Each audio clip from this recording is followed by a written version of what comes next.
The U.S. stock market is entering one of the most important weeks of 2026. Investors are closely watching the Federal Reserve's interest rate decision, key economic data, and earnings reports from major technology companies. Together, these events could determine whether Wall Street extends its rally or faces a short-term correction.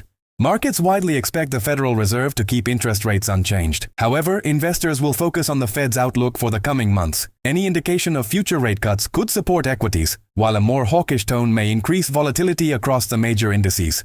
Big tech earnings will play a crucial role this week. Microsoft, Apple, Amazon, and Meta are expected to report results that could significantly influence market sentiment. Investors will pay close attention to artificial intelligence spending, cloud revenue growth, and management guidance for the remainder of the year. Strong earnings could provide fresh momentum for the market, while disappointing results may trigger profit-taking in technology stocks. Economic data will also remain in focus. GDP and inflation reports will offer valuable insight into the health of the U.S. economy. If growth remains resilient and inflation continues to moderate, the soft landing narrative could strengthen further and support higher stock prices. On the other hand, stronger than expected inflation could delay future rate cuts and weigh on investor sentiment. Looking at capital flows, artificial intelligence remains one of the market's strongest themes.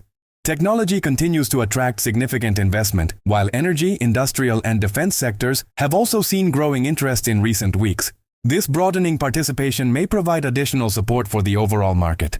From a technical perspective, both the S&P 500 and Nasdaq remain in long-term uptrends. However, elevated valuations suggest that markets may become increasingly sensitive to economic surprises and corporate earnings announcements. For the week ahead, I assign a 55% probability to a bullish scenario, where supportive Fed commentary and strong earnings could lift the market by 2% to 4%. A 25% probability goes to a volatile but sideways market if economic data sends mixed signals. Finally, I assign a 20% probability to a short-term pullback should inflation surprise to the upside or major technology companies disappoint investors. Overall, the long-term outlook remains constructive, but heightened volatility should be expected. This week's combination of economic data and corporate earnings could lead to larger than usual daily market moves, making risk management more important than ever.